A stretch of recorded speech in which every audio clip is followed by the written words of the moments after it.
الله أكبر الله أكبر. أشهد أن لا إله إلا الله.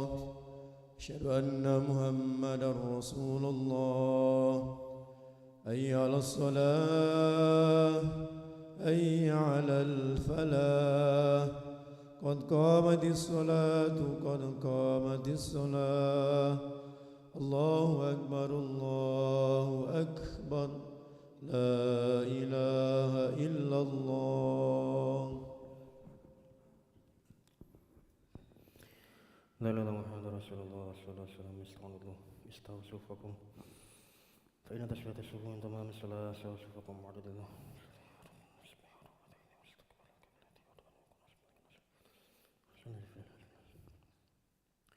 الله أكبر.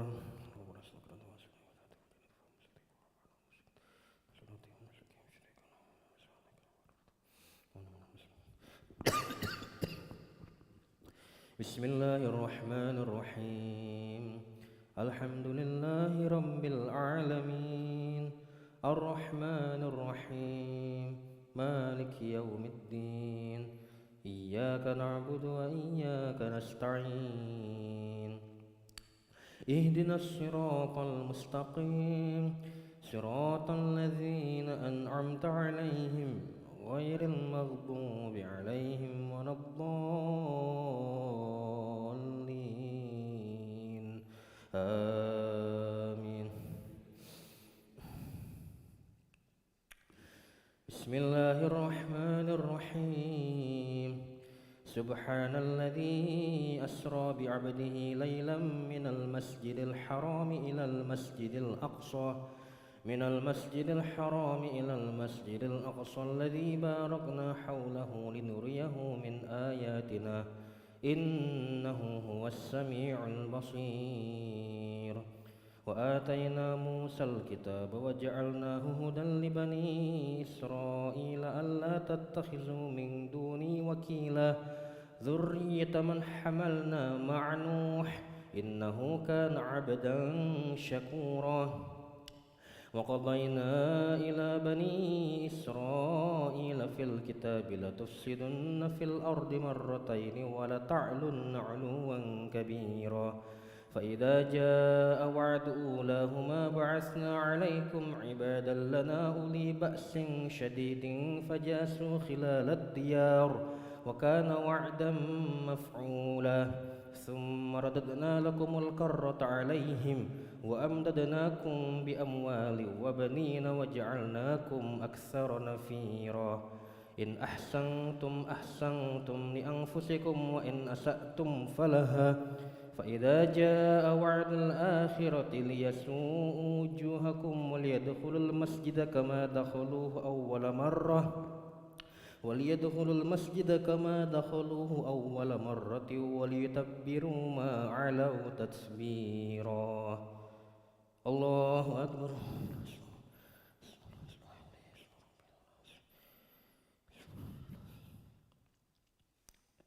سمع الله لمن حمده.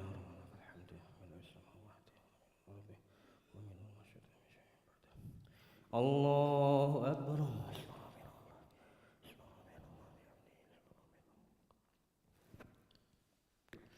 الله أكبر.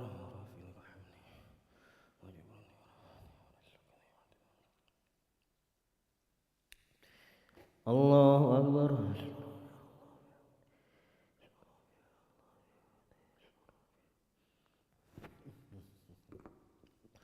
الله أكبر.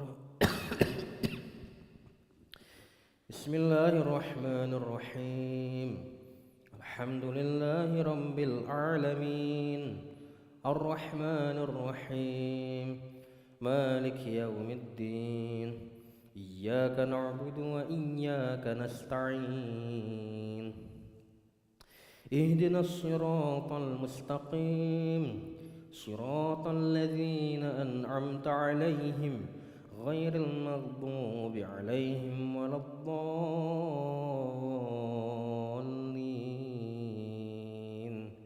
آمين.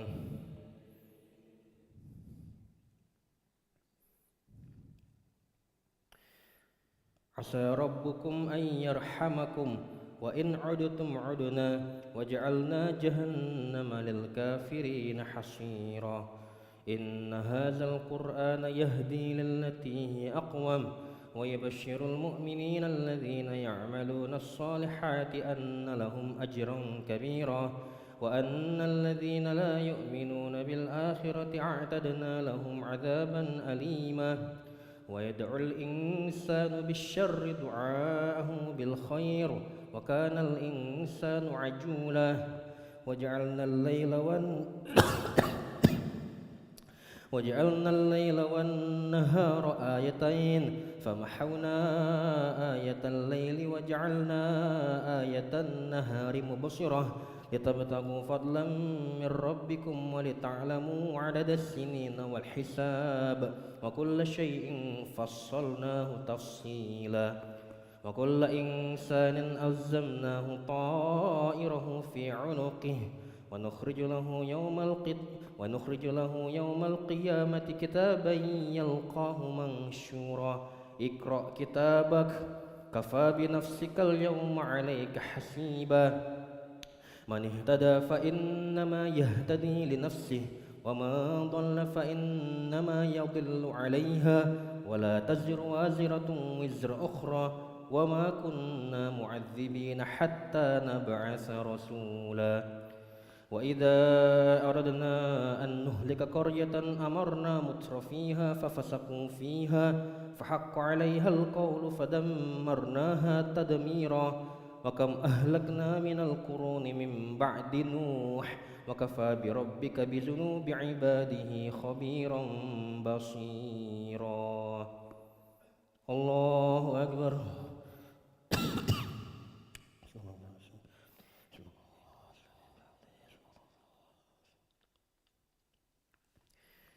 سمع الله لمن حمده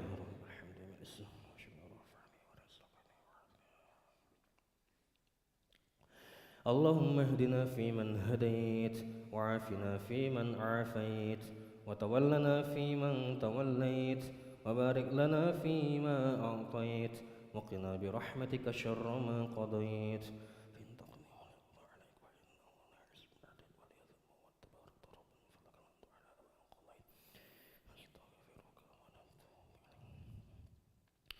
وصلى اللهم على سيدنا محمد النبي الأمي وعلى آله وصحبه وبارك وسلم الله أكبر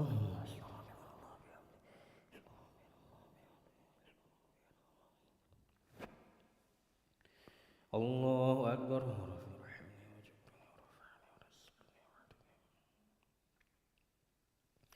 الله أكبر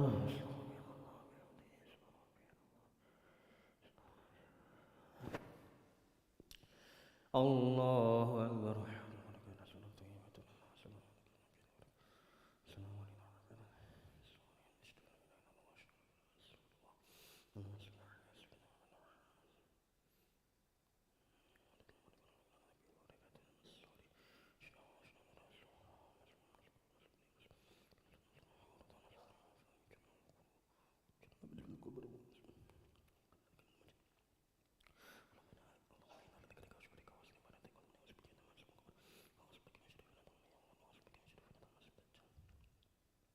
السلام عليكم ورحمة الله السلام عليكم ورحمة الله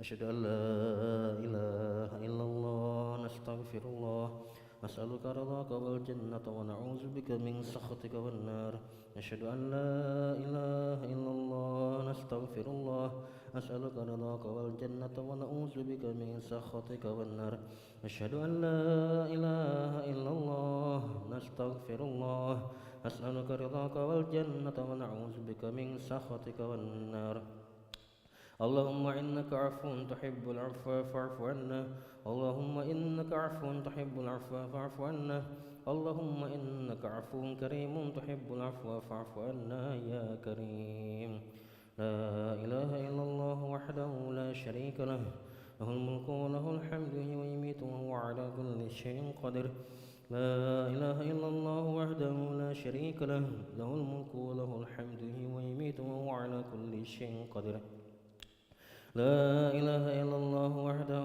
لا شريك له له الملك وله الحمد يحيي ويميت وهو على كل شيء قدير لا إله إلا الله وحده لا شريك له له الملك وله الحمد يحيي ويميت وهو على كل شيء قدير لا إله إلا الله وحده لا شريك له له الملك وله الحمد يحيي ويميت وهو على كل شيء قدير لا إله إلا الله وحده لا شريك له له الملك وله الحمد يحيي ويميت وهو على كل شيء قدير لا إله إلا الله وحده لا شريك له له الملك وله الحمد يحيي ويميت وهو على كل شيء قدير لا إله إلا الله وحده لا شريك له له الملك وله الحمد يحيي ويميت وهو على كل شيء قدير لا إله إلا الله وحده لا شريك له له الملك وله الحمد يحيي ويميت وهو على كل شيء قدير لا إله إلا الله وحده لا شريك له له الملك وله الحمد يحيي ويميت وهو على كل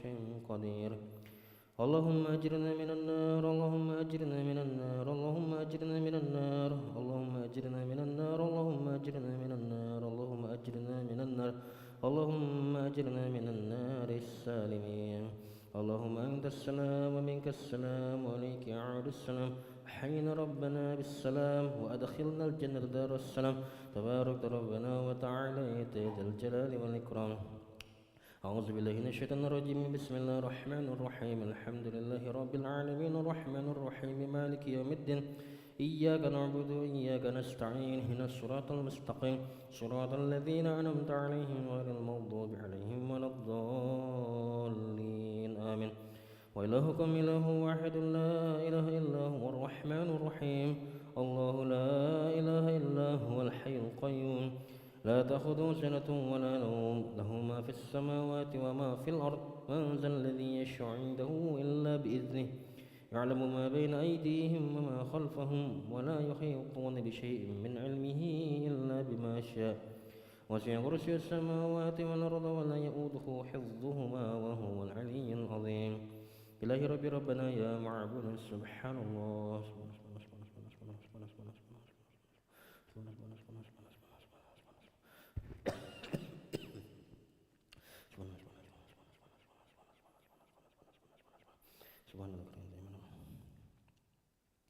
الحمد لله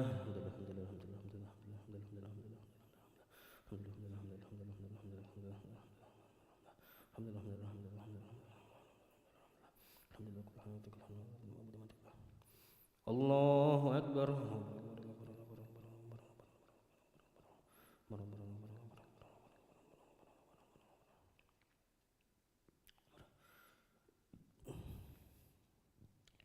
الله أكبر كبيرا والحمد لله كثيرا سبحان الله بكرة وأصيلا لا إله إلا الله وحده لا شريك له له الملك وله الحمد يحيي ويميت وهو على كل شيء قدير ولا حول ولا قوة إلا بالله العلي العظيم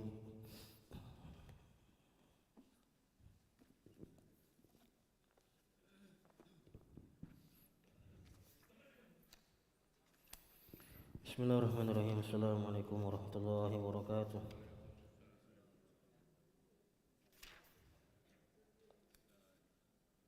أحمده ونصلي ونسلم على رسول الكريم أما بعد.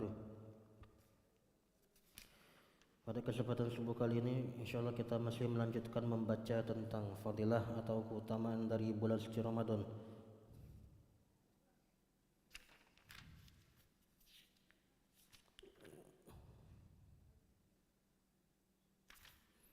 Penafsir keistimewaan yang kedua, ikan-ikan di lautan akan beristighfar memohon ampunan untuk orang-orang yang sedang berpuasa.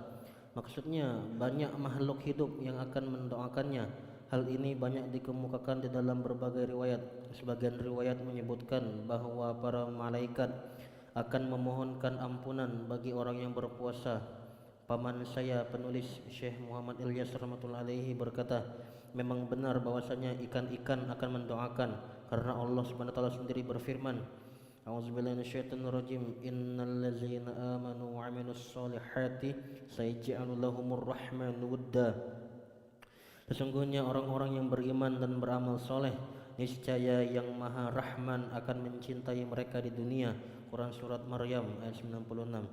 Sebuah hadis menyebutkan jika Allah mencintai seorang hamba, maka ia akan berfirman kepada Jibril alaihissalam, aku mencintai si fulan, dan mengumumkan kepada seluruh penduduk langit, Allah mencintai orang itu, hendaklah kalian juga mencintainya. Maka semua penduduk langit pun mencintai si fulan.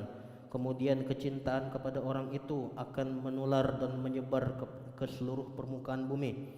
Padahal biasanya cinta itu hanya dimiliki oleh orang-orang yang ada di dekatnya, tetapi cinta ini akan menyebar di mana-mana, sehingga bukan hanya yang tinggal di dekatnya saja yang mencintainya, bahkan penduduk sungai pun akan mencintainya dan mendoakannya, sehingga perasaan cinta padanya sudah melebihi batas daratan sampai ke dalam laut, dan doa penduduk hutan adalah hal yang sudah semestinya.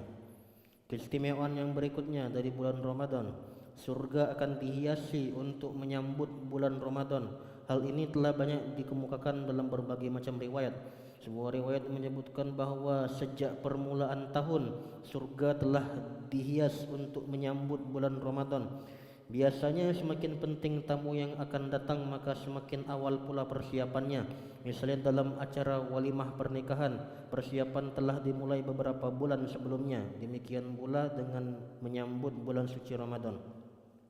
Keistimewaan yang berikutnya, setan-setan yang jahat akan dibelenggu sehingga kemaksiatan akan berkurang. Adanya semangat ibadah dan gairah untuk memperoleh rahmat pada bulan Ramadan yang penuh berkah ini sudah semestinya apabila setan berusaha sekuat tenaga untuk menyesatkan orang-orang yang beriman dari jalan yang benar.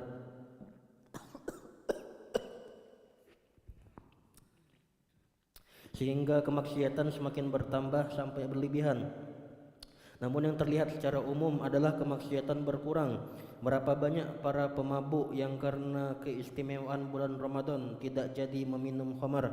Berapa banyak kemaksiatan yang bisa dilakukan secara terang-terangan telah berkurang karena bulan Ramadan.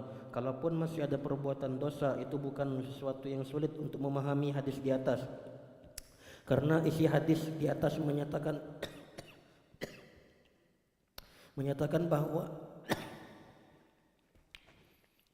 bahwa yang dibelenggu adalah setan-setan yang sangat jahat. Maka tidak perlu heran jika masih terjadi perbuatan dosa. Itu adalah pengaruh setan yang lebih kecil kadar kejahatannya. Riwayat lain menyebutkan bahwa pembelengguan setan ini adalah mutlak, tanpa batasan, hanya setan yang jahat saja. Dengan demikian, jika yang dimaksud hadis di atas adalah pembatasan hanya pada setan yang terjahat, terkadang satu lafaz disebutkan secara mutlak dan di pihak lain ternyata ada pembatasan, maka ini bukan suatu pertentangan dalam hadis. Sebaliknya, jika yang dimaksud adalah dibelenggunya seluruh setan, maka kemaksiatan yang terjadi pada bulan Ramadan bukanlah sesuatu hal yang aneh, karena walaupun kemaksiatan itu secara umum terjadi karena godaan setan, dapat juga terjadi karena pengaruh kuat dari racun dan hawa nafsu manusia yang sudah terbiasa dengan kemaksiatan selama setahun di luar bulan Ramadan, yang semakin lama telah menjadi tabiat dan kebiasaan yang sulit dihilangkan, sehingga tidak adanya setan dalam waktu yang singkat itu tidak terasa perbedaannya. Demikianlah maksiat itu dilakukan sehingga tabiat pada dirinya. Orang yang terbiasa hidup dengan hawa nafsunya, maka perbuatan dosa pun terjadi karena hawa nafsunya. Alhamdulillah telah dengar beberapa fadilah atau keutamaan dari bulan suci Ramadan. Insyaallah apa yang kita dengar, apa kita makan, kita sampaikan.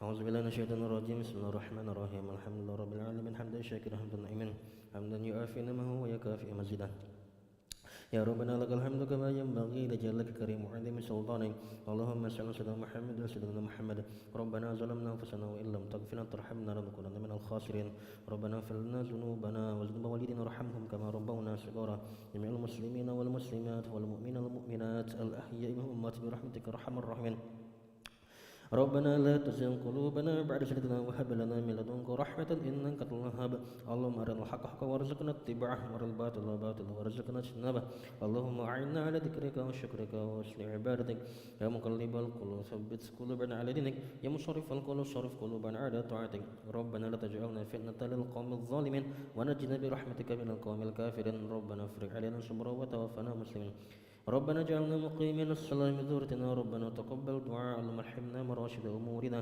وأعذنا من شرور أنفسنا اللهم اهدنا واهد بنا واهد الناس جميعا واجعلنا سببا لمن اهتدى يا حي يا قيوم برحمتك نستغيث أصلح لنا شأننا كلها ولا تكلنا إلى أنفسنا طرفة عين ربنا هب لنا من أزواجنا وذريتنا قرة أعين واجعلنا للمتقين إماما ربنا آتنا في الدنيا حسنة وفي الآخرة حسنة وقنا عذاب النار وصلى اللهم على سيدنا محمد النبي الأمي وعلى آله وصحبه وسلم بفضل سبحان ربك رب العزة عما يصفون وسلام على المرسلين والحمد لله رب العالمين سبحان الله بحمده سبحانك اللهم وبحمدك أشهد أن لا إله إلا أنت أستغفرك وأتوب إليك صلى الله على محمد صلى الله عليه وسلم صلى الله على محمد صلى الله عليه وسلم صلى الله على